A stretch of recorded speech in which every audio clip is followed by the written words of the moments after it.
Yeah. Doot, doot. PM? Newt. Let's start this brew. Let's start the event. Griggs, when article about coordinate scavenger hunt escape velocity Right. event. Yeah, we need that. Yeah, bro.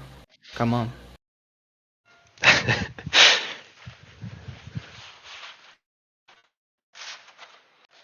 I think we hear some feedback from your mic. Yeah, I'm meeting. Sorry, lunchtime for me. I'm gonna mute. I'll get a glass of water. Be right back. No, you can't, Jose. Needs to be caipirinha, bro. Did you like my shirt, Santi? Yes, man. You need to post that in the Atlas Brew chat right now. Oh yeah, grab What it. shirt did you get?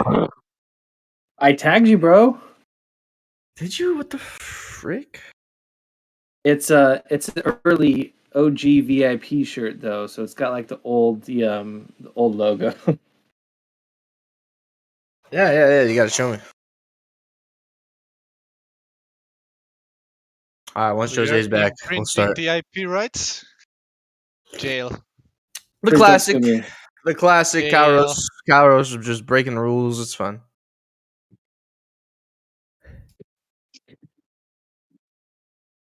Are you going to post it, man? I'm looking at the Yeah, bro. Atlas He's Brew going for chat. 17 seconds of awkward silence before we post it. Yeah. I'm trying to find the brew chat. I don't see it. There it is. Hi, dead chat.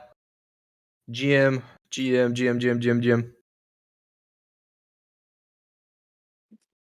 All right, where's Jose? All right, it's posted. Dom. Oh,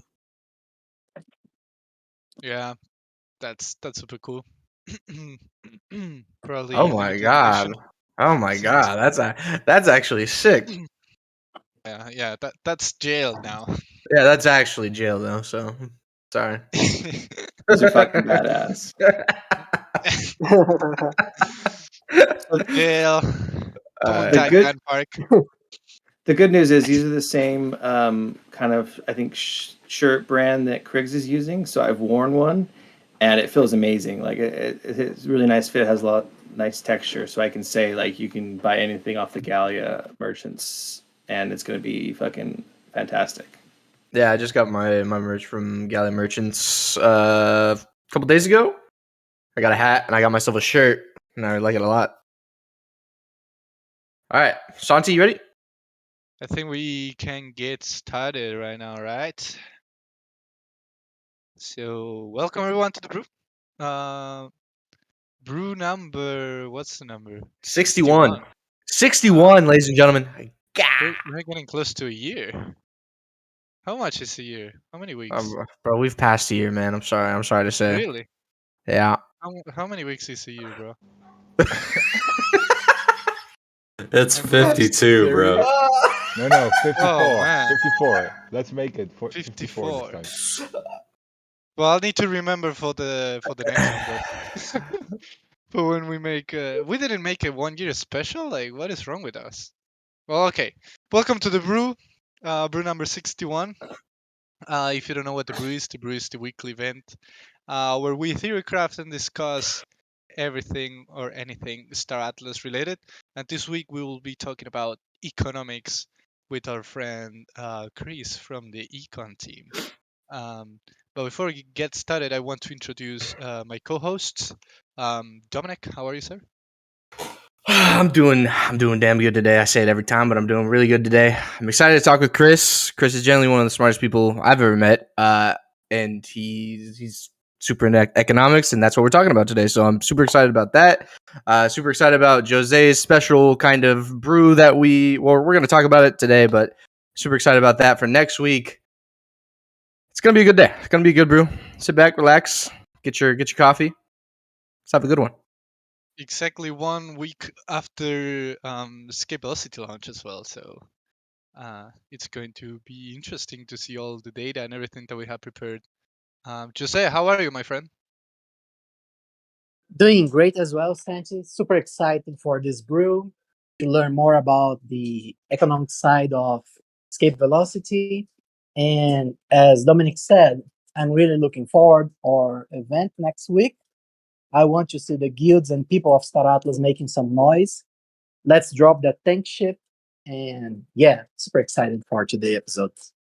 Yeah, that's great. And guys, we're going to be talking more about that special event probably later in this brew, but I will post the link so you can in the Atlas Brew chat mark as interested so you don't miss it. And the title already, well, the description says a lot. But we're going to dig deeper into that and what we will be testing in the next brew today. But before we get into the main topic with Chris, we have a couple noteworthy news. So, of course, as you know, Escape Velocity has been out for almost a week. It will be a week later today. And we have of course, I'm pretty sure everyone saw this, but we wanted to share the exclusive poster and the paint that you get. And if you have been playing Escape Velocity at least for a little while, you probably own these two exclusive items already, and you have them as your rewards. So Dom, I'm not sure if you have the images close to you. Yeah, I'm gonna post the poster. I'm gonna post the poster first, real quick. There it is. I really like this poster a lot. I'm not gonna lie, I like this a lot. Yeah. So that's that one, and then the Hab And there paint. was a post similar by Elon Musk, like one day after we revealed. I'm not sure if you guys saw that. That's I will Destiny, try to baby. find it. Yeah. So Elon Musk, one day after we revealed the poster, posted this. So I'm actually, I don't know. It's interesting. It's quite similar to the poster in my opinion. And I know Michael posted something under it. Yeah. Let's sue Elon Musk for copying our art, guys. We sue him for $1 billion, and then, yeah. IP policy infringement. We're going to court with Carl Rose and Elon. It is what it is. but guys, I just posted the Hab paint and the poster. Those are the two exclusive rewards that you can get from Escape Velocity. You definitely get your Escape Velocity exclusive rewards here before Escape Velocity ends, because you don't want to go a year from now and then look back and be like, why didn't I get that Escape Velocity poster? So get it while you can. And it doesn't take long to get this. At least, I don't know if I was lucky, but I got the first Hab paint a couple hours in, like 1 hour in. And I'm sure Jose got it like 15 minutes because he's the luckiest guy so far that I met in Escape Velocity. So, yeah.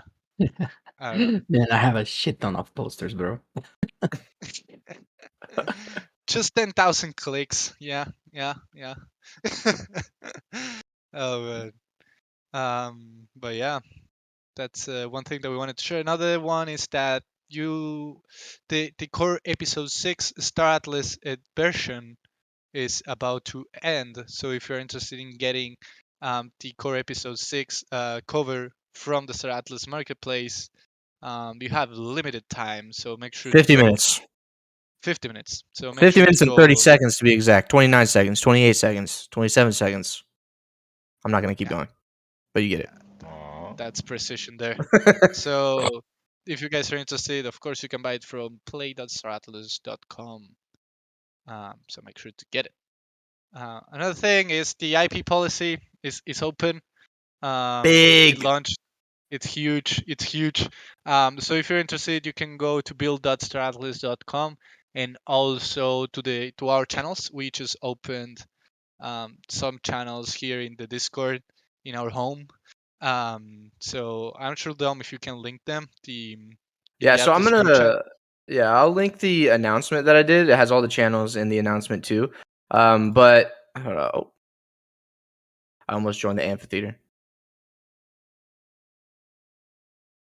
Yeah, there we go. Oh, there we go. Okay. So we have 3 channels that we created for the Star Atlas build, and that is Get Started. So that's going to go over everything you need to know when starting to build with Star Atlas IP. You got to fill out a creative form, and then you can download the assets that Dan Park is putting in a Google Drive for you guys all to use. And there's a lot of good stuff in there. So if you're looking to do anything with the Star Atlas IP, definitely go take a look at get started. Go take a look at build.staratlas.com. There's a lot more stuff than just IP stuff as well. There's some dev resources. Talks about our security partners, our approach and philosophy. We have the F kit. We have APIs and data. We have a lot of stuff on build.staratlas.com. So definitely go check it out. But yeah, the newest thing that we just put there was the Star Atlas IP, which is super, super, super exciting. Remember, guys, you guys have first movers advantage here. Take advantage of it. That's all I'm going to say on that one. Yeah, NFA. Not financial Not advice. financial Do your own research. Drink your water. Eat your food. Yeah. So yeah, first movers advantage for sure, for sure. So make sure to go check that out. And if you have any questions or anything, of course you have the IP channel, the IP discussion channel, and I think Dan Park is actually super active in there. So Dan is our in-house lawyer, legal counsel. So He went to Harvard. No big deal. yeah. So yeah, make sure to ask Dan any questions there. Another thing that we wanted to mention is a video from a new Star Atlas content creator, content creators actually, that we wanted to showcase Beyond the Horizon 2620. They uploaded a very nice video of father and son. I almost cried. Shed a couple tears there. Honestly, like it's wholesome content. It's the way, So man. This is the way. that's the way. Yeah. This is This the way, is definitely. Yeah. So this is the way, guys. Make sure to go subscribe and support them. It's always great to have new content creators in the community. So we just posted the link again in the Atlas Brew chat. So make sure to go support them. Leave a comment, like, subscribe, and everything you can do. So we support each other here in the Star Atlas community, which is nice. Another thing is, Dominic, do you have are you ready to pull the trigger on the lobby sneak peeks? Shipping. Nice. We have some sneak peeks. You're They were really shared going also clear. on Twitter. Yep. But we just posted it. We just posted them again in sneak peeks channel right now. You probably just received a everyone ping. So it's looking nice. It's looking very nice. Taffy Molovi in engine. Yeah. I am consistently impressed by the team working on the ships. Looks really damn good. It looks like concept art, honestly. Like it looks like concept art. But it isn't. That's UE5. It's mind blowing every time. Every time. It's super cool. So yeah, guys, check that out in sneak peeks. Very very detailed and looking super nice in my opinion. And that's our beloved lobby. And yeah, then I think we already mentioned Jose's idea, and we will get a little bit more into detail. But just to mention it again before we go to the main topic, make sure to hit that interested button in the event. I'll post this again just in case in the Atlas Brew chat, but this is going to be the largest scavenger hunt and coordinated I think coordinated effort in escape velocity so far. So it's great that the Brew family is doing this. It's going to be interesting next Wednesday. And I also see a comment that people can't claim the Atlas from the fleets. So the team is working on getting that solved. It should be solved by today, so don't worry about it. So now it's did I miss anything before we keep moving? Just say Dom, did I mention everything?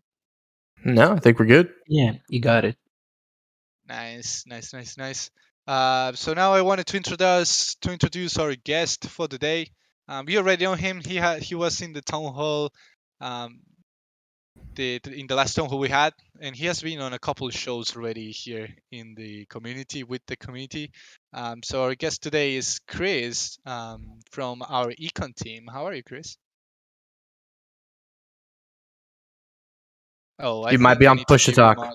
Yeah, The Chris. push to talk, guys. I just gave you mod, so make sure you can go to just leave the voice chat and join again, and you will be able to speak without push to talk.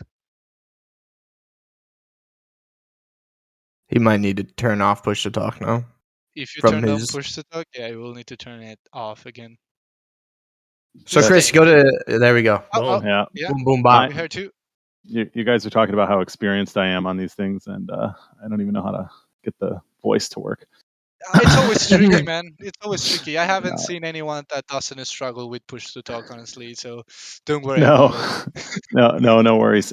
It's a pleasure to be here. I wanted to just, I was gonna hop in with some comments, but I hadn't been introduced yet, so I thought I'd let you guys flow. But the posters and the paints are a super cool concept. We kind of threw those in. I don't want to say at the last second, but it was like we wanted something that was memorable that people could get. And it wasn't going to be super exclusive. It's not like the ships, right? That I'm sure anybody who's been playing knows how kind of elusive those are. But we wanted something that everybody, if they played enough, a moderate amount, they would be able to achieve. Get a hab paint, get the exclusive poster. And obviously, those look absolutely incredible, and we're really, really happy and satisfied with the direction that has ended up going. Where everybody's pretty much, anybody who wants one can play enough to get these really cool posters, which I think is just great. Sorry, just wanted to throw that out there. Oh, for sure. Yeah, I think it's awesome to have exclusive rewards for escape velocity for sure. So, in my opinion, that was a great call, guys. Yeah, A great really addition to good the call. prize. Yeah, and obviously, kudos to the entire econ team. I think that was pretty much an effort between me, Eric, and Michael Wagner. Kind of at the end there, like, what can we do to really spice this up and give some value to this loot table? Because not everybody can get a tank ship. So how do we make this a valuable experience? Even though there's going to be very few of these super rare items distributed. Yeah, Chris, it's super nice to be a part of the community, and something comes out, and you can get an exclusive reward from it that you can show off and be like, I was part of that 2 years, 3 years from now. So really do like the exclusive rewards that we're starting to do. Yeah, I mean they feel plentiful right now, and they may be after escape velocity, but 5 years from now, those things are going to be probably pretty valuable if I had to guess. Yeah. NFA. Not financial advice. Do your own research. No. No financial advice. I'm not a finance person. I'm an econ person, so I'm not even. Oh, not even wow, allowed. I like that. Yes, that's a great reply. Yeah, man. Let's use that. Like, I'm a brew person. I'm not a financial advisor. Oh man, yeah. But I think the disclaimers are always great. This is all in theory. Brew equals theory crafting. Nothing said here is financial advice or whatever. So just get that disclaimer in. But Chris, we prepared a couple questions for you, and I'm sure the community will have a few extra questions as well. So I think we can get into that if you want, if you're ready. Yeah, definitely. Let's do it.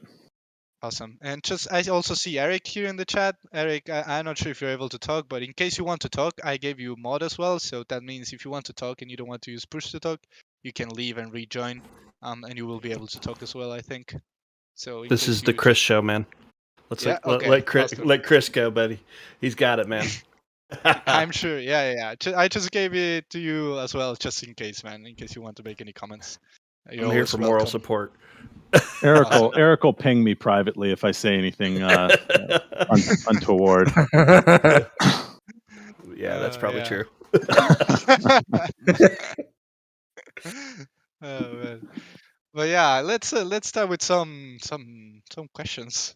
Eric, I have a question. It's for you, but it's also for the whole econ team. So what did the economics team do for escape velocity? And if you can talk us a little bit through your thought process as well. Yeah. So when you say Eric, do you mean Chris? Yeah, Chris. Sorry. Just My kidding. bad. No, that's all good. Sorry, I just giving you shit. So yeah, escape velocity is not a super heavy economic game. I think anybody who's playing it is like, okay, there's not really any economics here. The really the economic core loops aren't going to come until the next stage of Sage, which we're super excited about. But there is some economics in. Oh, whoopsies! I've already gotten in trouble. There is some economics in escape velocity, and that's the loot table, of course. So in terms of the design of the loot table, that was mostly Eric and me going back and forth, getting into the technical details, getting into, okay, what do we want to have in this loot table? What do we want to have available to players, and how much of it do we want to have available to players? And then I went into kind of the modeling of that. So not only designing all the probabilities and coming up with generic outcomes. So if there are X number of players, how many ships will drop, and how frequently are we dropping ships, or sorry, loot, and all these different questions you want to have answered before you drop something like this, like the escape velocity program. So it took a lot of teamwork initially to design the thing. So that was kind of the core design team. So that was me and Eric, like I said, mostly, and then obviously some checking in with Michael there. And then I kind of handled the technical details, the simulations. So I did start to get a little more sophisticated. I started to, I designed my own map, and I populated that map with ships, and I had those ships fly around, and I had them pick up loot, and so kind of just tried to take a very hardcore approach at simulating this, quotes economy. And that actually gave me a lot of information, and it drove a lot of our decisions regarding the loot table and escape velocity.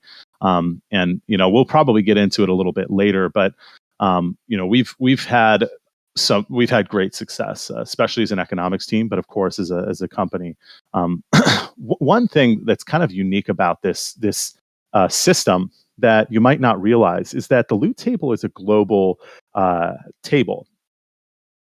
So what that means, like in traditional games, you go out, you mine some ore, you get a sword, and you go out and you take that sword, and you get the prize at the end of the game. You get like the golden ring that wins you the game or whatever. In this, we have this loot table that's shared across everybody. So we can't just give everybody everything, right? It can't be once you hit 5,000 scans, you get an X4, and then once you hit 10,000 scans, you get a blah.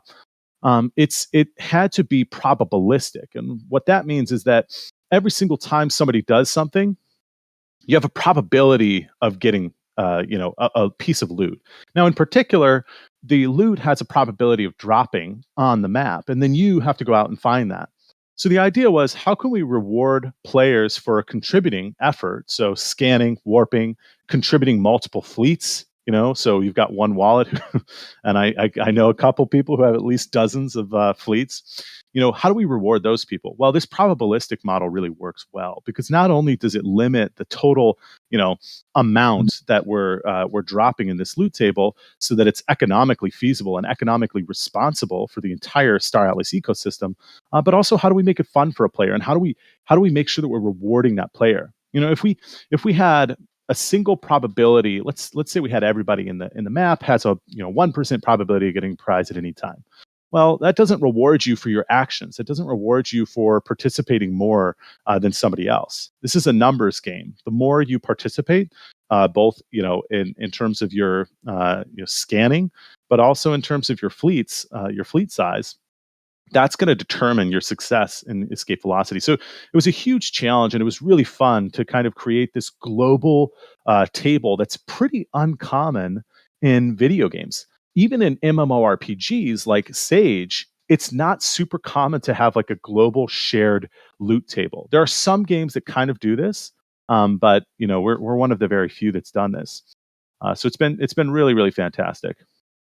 Yeah, man, that's super interesting to know all the thought that goes behind, like, what we see, which is just getting loot, basically.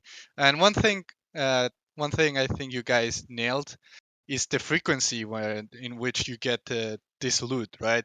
I mentioned it in the private channels in the team server as well, but I think how often you get the loot is just perfect. Like it happened to me many times when I'm just scanning and scanning and scanning, and I don't get anything, and I'm like, okay, I will scan like just 3 more times, and if I don't get anything, I will stop.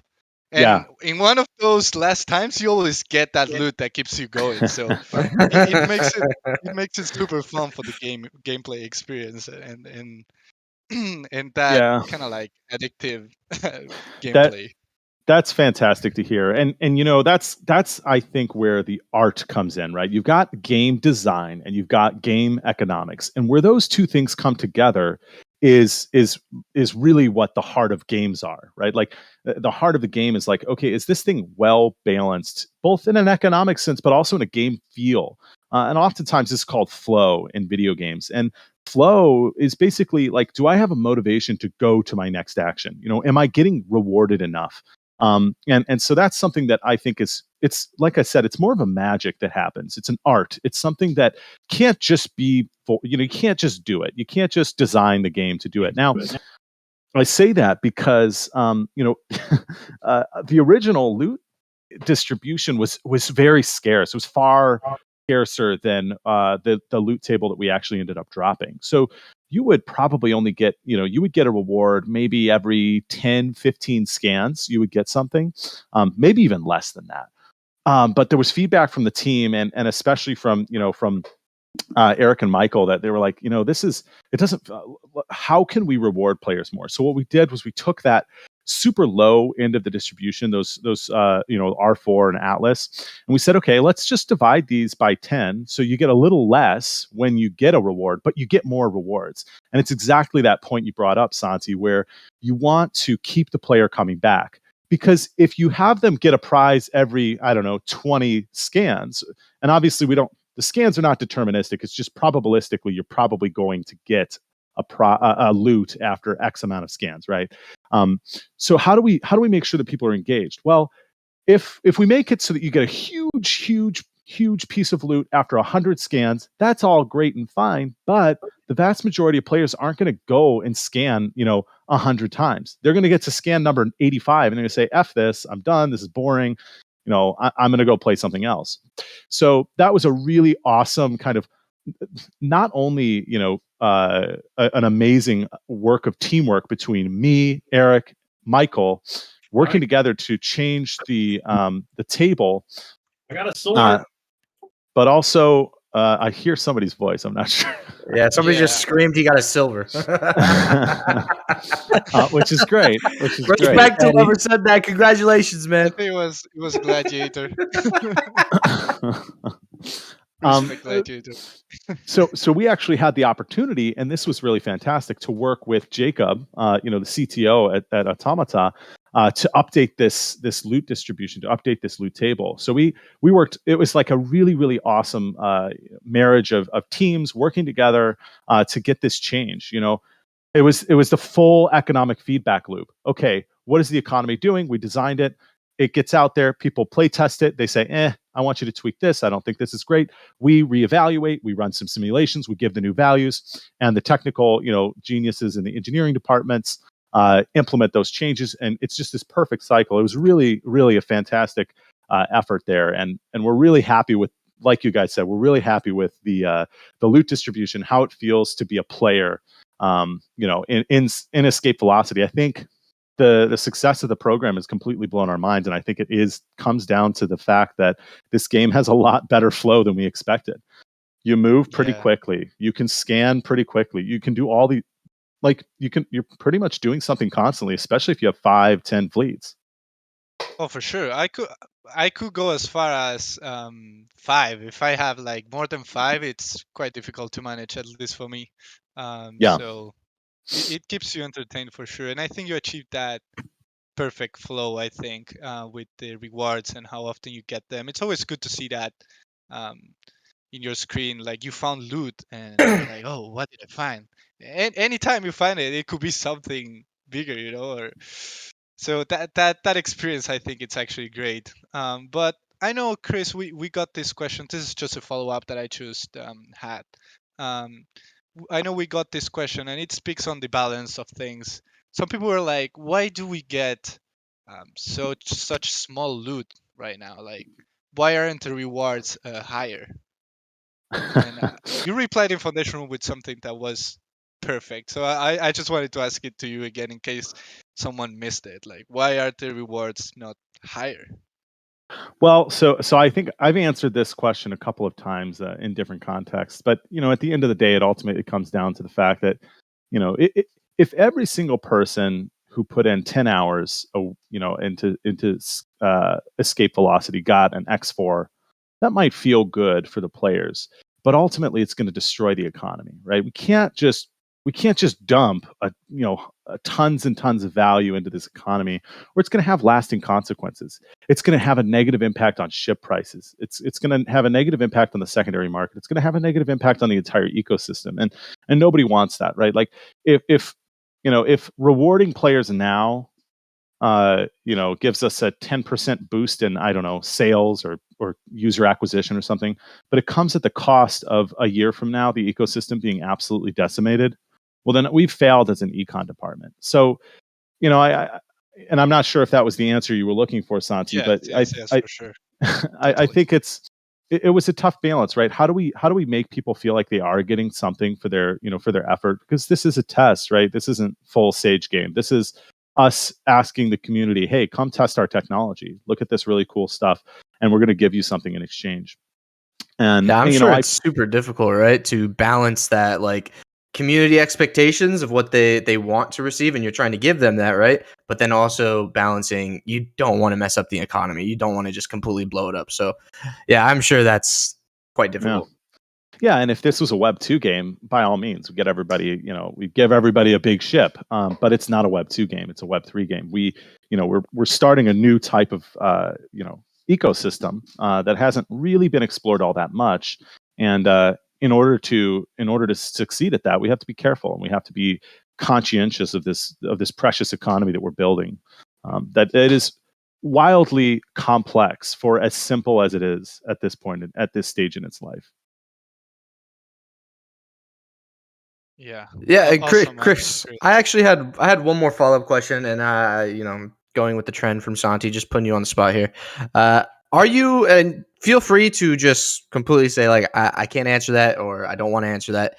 Are you planning, and this is a question from Calros, are you planning on bringing this sort of like loot dropping to the main Sage game or the main UE5 game?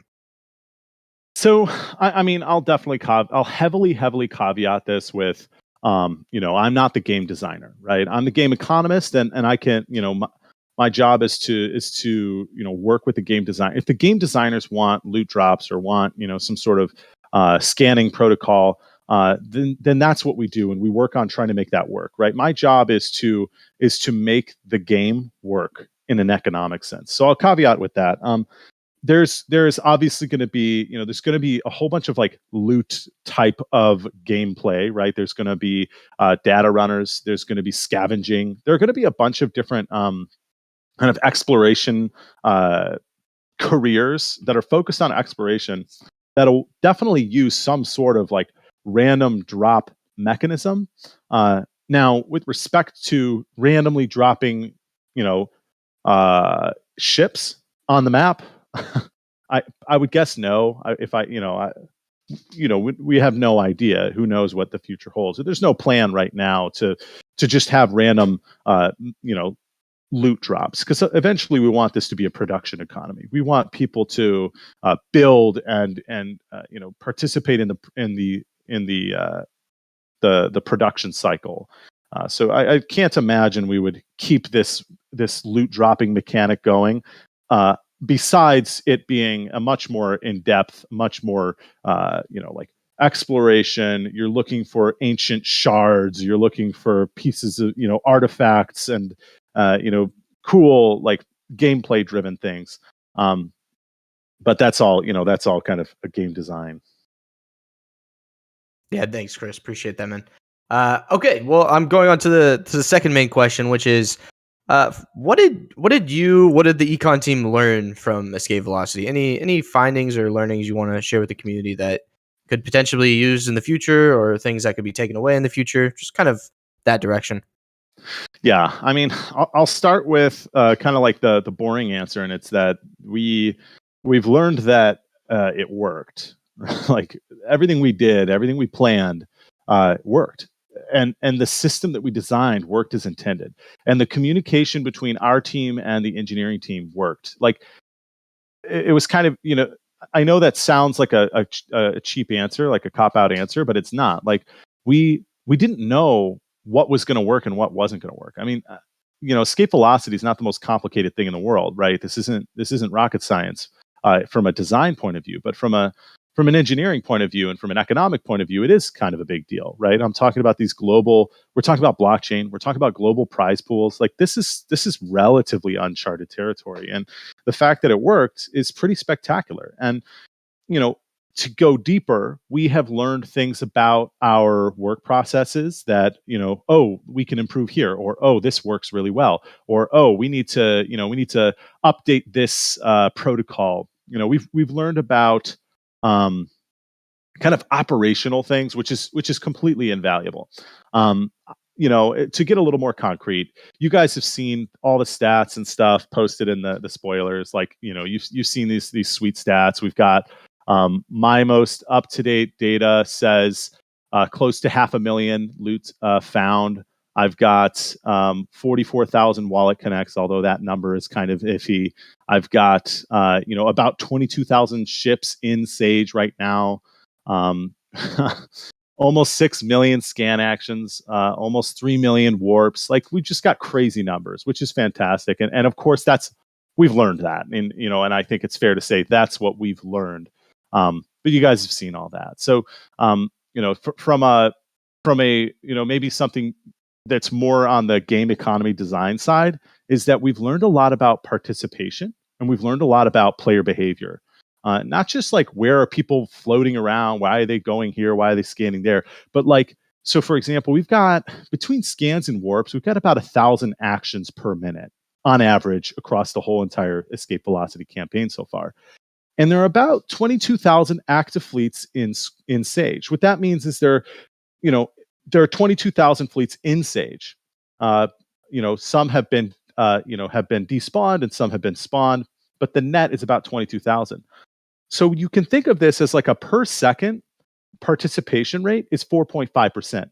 You take that 1,000 actions per minute that's happening, and you take those 22,000 fleets, you divide those two, and you get 4.5% or 0.045, which is a percent, kind of a participation rate. It's a ratio of participating versus non-participating, and that's a low end, right? Because you might be participating, but in that very minute you didn't press the warp button, or you didn't press the scan button. But this is really valuable information to us because it gives us a lot of context for our modeling. So when I'm modeling out the Sage economy in the future, it's really important to have a high fidelity model. I want to account for the total number of wallets, but I also want to account for how many fleets does each wallet have. What does this behavior look like? What does conversion rate look like? What does participation rate look like? These are really valuable insights for modeling. So from a modeling point of view, we've learned a ton. We can now, if we were to ever do a campaign like this again, now we know that, okay, if we have, 50,000 fleets show up, we should expect maybe about 4.5% of those to be active at any given time. Now, obviously, that number is going to heavily, bias depending on the type of, campaign and the type of activity. But it's still a crazy valuable number that we get to update all of our priors with.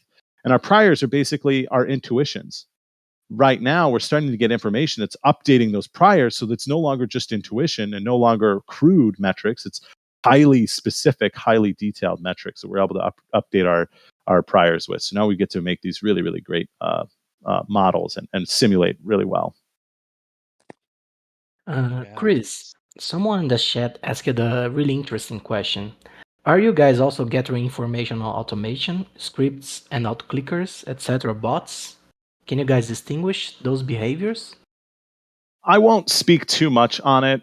We can distinguish the behaviors, so we do have a good idea of what that looks like. I'll say from a more general point of view, we have not found any sort of scripting or botting to be a problem, which is also heartening for us, right? We want people to enjoy the game. We don't mind. We've always had a very kind of agnostic point of view towards bots. Now, like that's maybe more from my personal point of view. Like I don't mind if you automate a procedure. I want you to enjoy the game and add to the ecosystem, though. So in that regard, we've seen people adding to the ecosystem, which is great. And even if they are botting, even if they are automating some of these processes, it doesn't really matter. It's still a pretty healthy economy that we're seeing. Yeah, I like the the economist intake on this.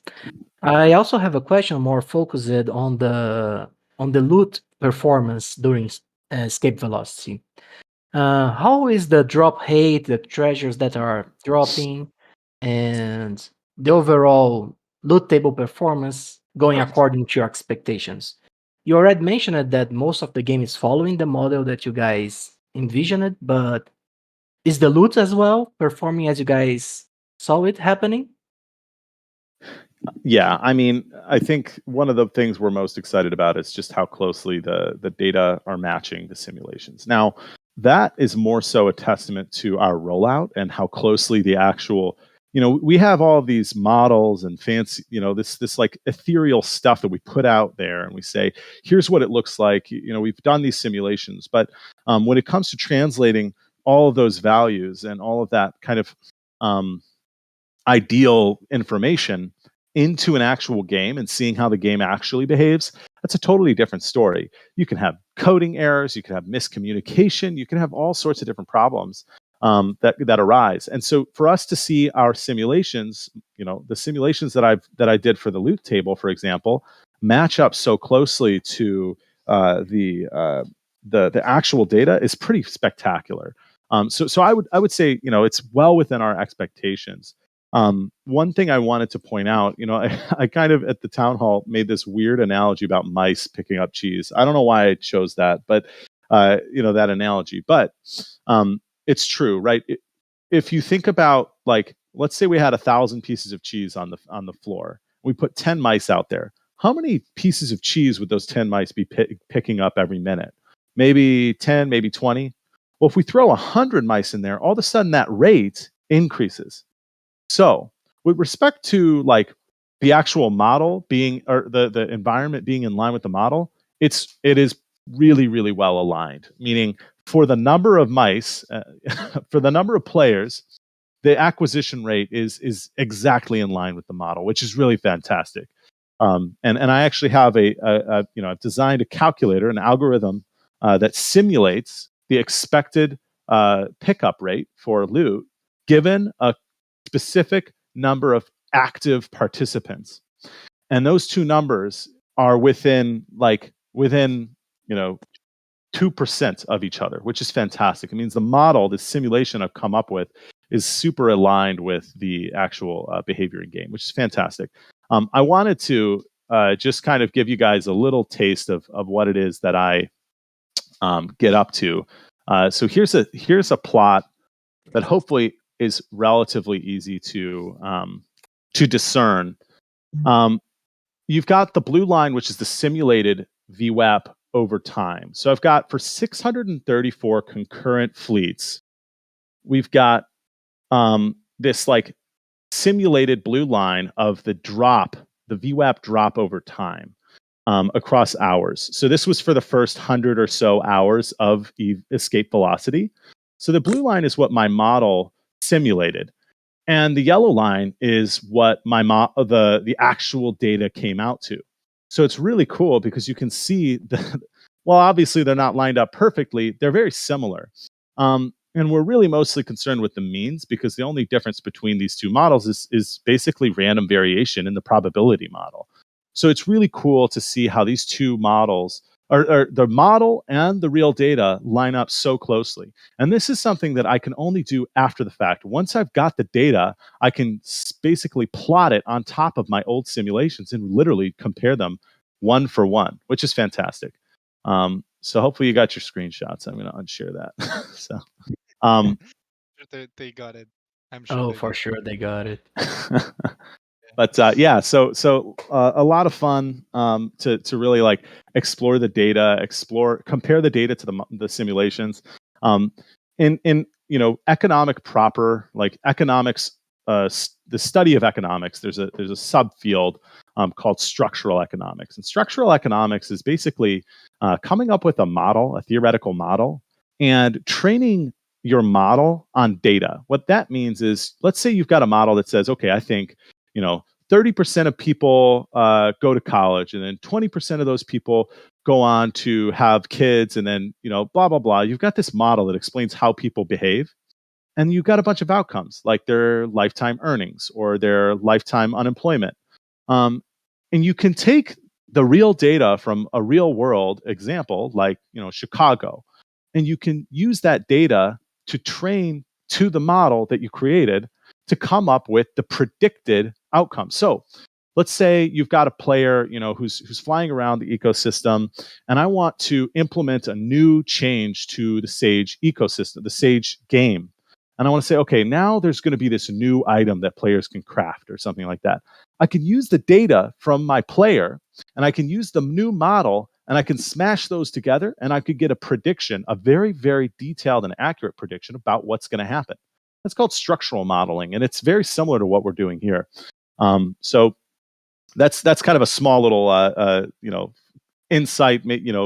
It's really fun to see how this just how sophisticated but exciting this stuff can get from the econ point of view. It kind of gives us some insight on how this data that we're getting now could actually form the future of what's coming with Sage, right? You just said that maybe it's possible to predict, for example, how much of an item will be crafted based on previous player behaviors, right? Exactly. That's super cool. That's awesome. Yeah, I definitely agree. So the fantastic thing about this is the community is literally like, we gave to the community, and they're giving right back to us, and we're going to produce an awesome game for you guys because we have so much more information, and that's a huge bonus perk to doing Sage and doing this entire release in kind of this iterated fashion where we release one piece at a time, because it's a complicated game. It's a lot of this hasn't been done before, so it's just huge. It's a huge effort between both community and company.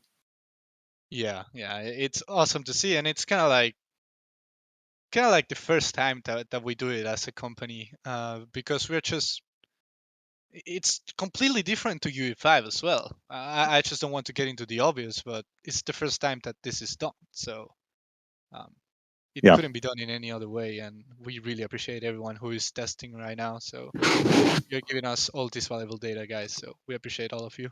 But on the data topic, do you have any cool like data trends, charts or anything to share with us, Chris?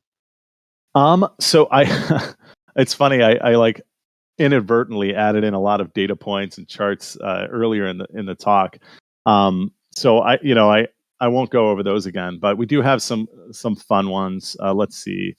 So the average minute, every minute on average, we're releasing about 106 Atlas worth of loot. Fleets have earned on average each 40 Atlas. So that makes multi-fleeting pretty valuable, like a respectable profession right now in the Star Atlas ecosystem, right? You get a fleet of if you're a normal person, you get a fleet of 10 ships together. That's you should expect on average over the span of the program thus far, 40 Atlas. Now, I haven't updated that number in a couple of days. I think that number was last updated on Monday. So as the program keeps going, that number is going to get bigger. So there's it's cool because right now the only really Atlas earnings we have is in Score, but now we've got Atlas earnings sort of in Sage, which is really fun because everything has an Atlas value. So we can say we have kind of this sort of like an earnings rate in Atlas. Another kind of fun little stat is that there are roughly 2 scans for every single warp. Now, from a game design point of view, this is actually a pretty valuable metric. It means that for one reason or another, on average, people are moving to a space, scanning twice, and then leaving. And while that seems like a mundane statistic, it's actually pretty valuable, right? If that was the other way around, if people were, well, actually, I guess if it were the other way around, so there were two warps, people would be warping and not taking advantage of that scan. And you'd have to ask yourself, why would you warp, not scan, warp again, and then scan? So 2 scans for every warp makes sense. 5 scans for every warp, 100 scans for every warp. And then we start to get into this territory where it's like, oh, wait a minute, there's something wrong with our game model, right? So this is a really cool statistic because it tells us that people are enjoying moving around, scanning for loot. They understand how loot works. They understand the strategy of this. Even though it's a very simple game, there's not a lot of strategy. They still understand that. So, that's a fun one. I like that statistic. I don't think it's very, poppy, 2 scans for every warp, but it's a very valuable statistic. Yeah.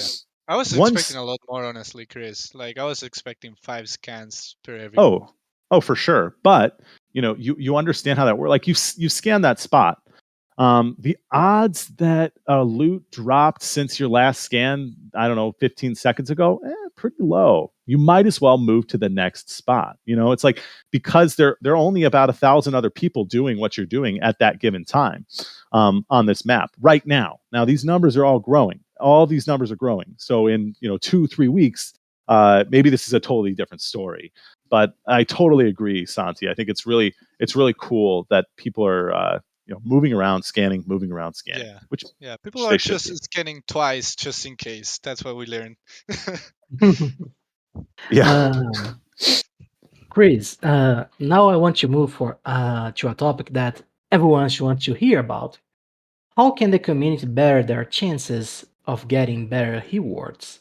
And by listening to some of your comments here, one of the things that I think it's the most important is by playing while there's a lot of activity on the grid. Is that correct? So playing while there's a lot of activity on the grid. So let's think about this from a macro point of view. Let's look at all of the loot that's dropping for the entire economy. In order for that number to increase, you need numbers, you need people, you need players to come in, use their Atlas to lock it up, get a ship into the ecosystem, and start to search for loot. So in the macro picture, that's absolutely true. So from the point of view of a guild or even a faction, you are much better off if your guild or faction is dominating the board, right? Like if the Oni are coming in with 3 times as many players, they're gonna get 3 times as much from this loot from this escape velocity campaign than others. Now, what's the overall impact of that? If they end up getting a bunch of air bikes and X4s from that, that's not nothing. If they end up getting one of the bigger pieces of loot because they've increased their numbers, that could be a pretty huge shift. So as a team, you need to kind of decide, like, is this worth it? Because the only way you can't, other than being strategic and not scanning in a spot that has 200 other people sitting in it, you can't really, there's nothing you can do. You can't level up. You can't, improve you can't game the loot system. It's perfectly random. But you can team up with your constituents, and that's kind of the key, right? I think I had dropped a stat in the foundation room that we were at about. So you think about this, mice eating cheese thing. We're dropping every minute a certain number of prizes, but only a certain proportion of those are being picked up. So what's happening is we have this like per minute rate that we want to keep, that we could keep. That's the maximum rate. And we have a certain number that are being picked up. Only the ones that are picked up are replaced. Okay, so this kind of, I can't remember what the statistic was. It was like the number of prizes or the number of loot that were being picked up to the ones that weren't being picked up. I think it's like, I don't know, somebody would have to check it for me, like 2%, maybe 3%. Maybe it's higher than that. But basically this means, I think it was 5%. You need to, there's as a community, if you were to like go out and here's my big, like, oh, go get your friends to play Escape Velocity. But if you were to go out and get like 10 other people to join your guild, like you guys are going to increase that number. If everybody does that, you're going to start to consume more of the loot table. And as you do that, you're improving what gets dropped. It's all a numbers game. It is all a numbers game. You just need to get like, get those numbers up, as they say. I'm sure somebody could find the meme. Let's imagine that someone manages to bring and fill every square in the grid and get the treasures every time they spawn. We'll be seeing lots of better loot dropping for the people, right? You would see lots of loot. The better is, that's subjective. If you think about the probability of the legendary class dropping, it's like 0.00001, right? I did a quick calculation for a particular piece of loot, and I thought to myself, I did the calculation and I figured, okay, here's at the rate at which we're going. Here's the number of players. At this rate, one of these, I won't mention the type of loot, isn't expected to drop for another like 7 days. And it's not the tank ship. It's not one of these crazy ones, but it's basically, as anybody who's ever done any probability theory can tell you, when n goes up, the entire equation goes up. So like, you think about, let's say you've got 1,000 pieces of loot have been discovered. If an item has a 1% chance of dropping, then presumably, according to just some real quick math, will tell you that about 10 of those items would have dropped in those 1,000 drops. If that item has 0.00001% probability of dropping, well, then it's completely different. It's a completely different story, right? Because now you've only have, in that 1,000 drops, you've only dropped 0.0001% or one of them or something like that. So you need to increase the number of drops or the captures, the discoveries, in order to basically, increase the likelihood that the thing ever gets dropped in the first place. This is awesome, guys. And thank you very much, Chris. I think, I don't know, Santi and Dominic, do we have more questions for Chris? I think he shared a lot, actually. No, Chris, that was absolutely gorgeous, man. You shared a lot of insights that not only did the community not know, but I didn't know. So I appreciate you coming on, man, and appreciate your time as always. And appreciate you answering the hard questions. There was a couple hard ones there, so. Yeah, no, I'll get chewed out later by the team, I'm sure. But no, it was a pleasure. Thanks, guys. Yeah, thank you, guys. I was glad to share some interesting facts. Yeah, thank you so much, Chris. Appreciate you, man. That was awesome. Thank you for joining, Chris. And I don't know Dominic and Santi, but I think it's a good moment to pitch the way in which we are trying to make that tank ship drop, right? I think it's perfect to say. Chris literally just went through the statistics on how to make loot spawn a lot more. So I think you should explain your theory here, just saying what we're trying to do. And also some W's in the chat for Chris, guys, please. He deserves some W's. Massive W's for Chris today. Yeah, guys. This was very enlightening, and it was very aligned with the idea that I had put on the escape velocity chat to help us improve the loot that we would get from escape velocity.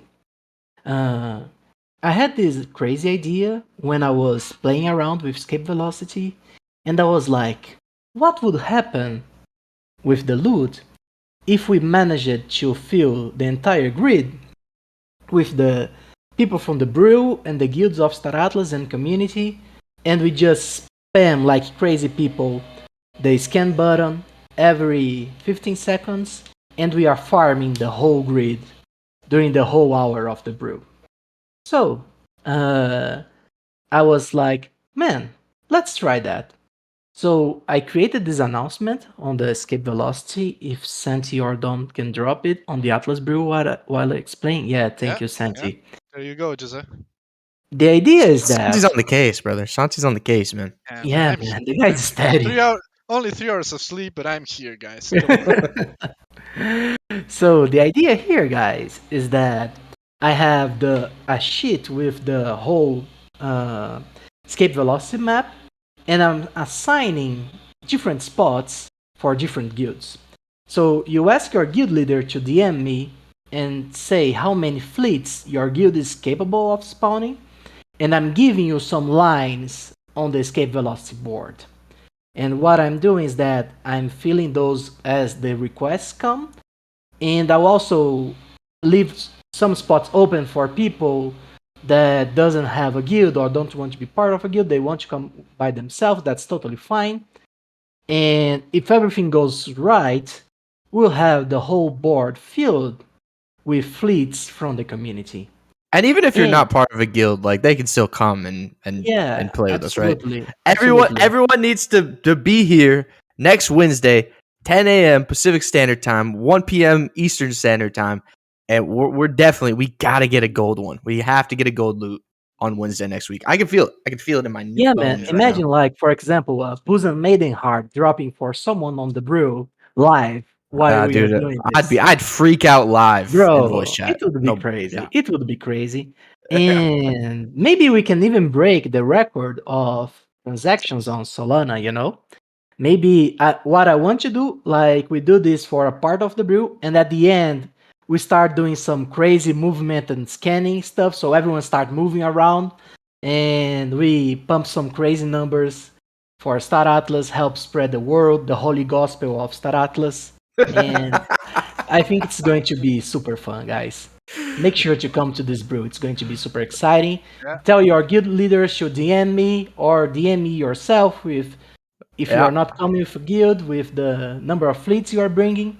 It's going to be super fun. Yeah, don't just tell your guild leaders, tell your friends, tell your family, tell your mom, tell your dad, tell your sister, tell your brother, tell your grandma, grandpa. I don't care who you got to tell. Tell the grocery store clerk. Wednesday next week, we're getting the tank ship. I can feel it. Star Atlas Discord, man. You need to come. Man, it's going to be crazy, man. It's going to be crazy. We'll be posting loot live on action, so everyone can see the drop of the tank ship or a Bosom Maiden Heart or something like that. Yep. Yeah, man. Yeah. I'm excited, man. Make sure, guys, to mark us interested in the announcement and the event link. I'll just post it again in the Atlas Brew chat right now, so you don't miss it. Make sure to mark us interested in there. But yeah, guys, the largest coordinated escape velocity scavenger hunt ever. We're going to be stress testing basically escape velocity, and if we want to go crazy with movements, it will be nice to see how many transactions we can get in that hour, and then we probably ask Chris to come with the data on what did we break during that hour. So it's going to be interesting. It's going to be super special. So make sure to join, guys. Also, this is we're going rogue live. If you come next Wednesday, we're gonna have a bunch of giveaways. We'll give away some core covers, some little bees. Yeah, we're gonna have a good time next Wednesday. So yeah, like I said, come next Wednesday. It's gonna be a great time. We're gonna get as much loot as we can. We're gonna give away some ships. We're gonna give away some core covers. Bring your mom, bring your grandma. Like I said. Yeah, it's going to be awesome, guys. So make sure to join. It's next Wednesday at the same time as all the brews we always had. But now we are. Is there anything else we need to mention, Dom, Jose, before we close? Not from No, I think we're good. Nice. Okay, me not knowing how many weeks a year has. We gotta let that one go. Yeah. Yeah, I have to accept it. Yeah. But yeah, guys, this was the Atlas Brew number 61. It's only 1 week until we are a year. But yeah, guys, thank you so much for joining. Thanks again, Chris and Eric, for coming. And I think it was a really awesome brew, and hopefully we can get some really nice data on the next one. We can get some really nice loot. So make sure to come next Wednesday, same time, guys. See you all next Wednesday. Thank you so much. Same time next week. Yeah. Be blessed. Ciao. Dominic out. Bye bye. See ya. Ciao.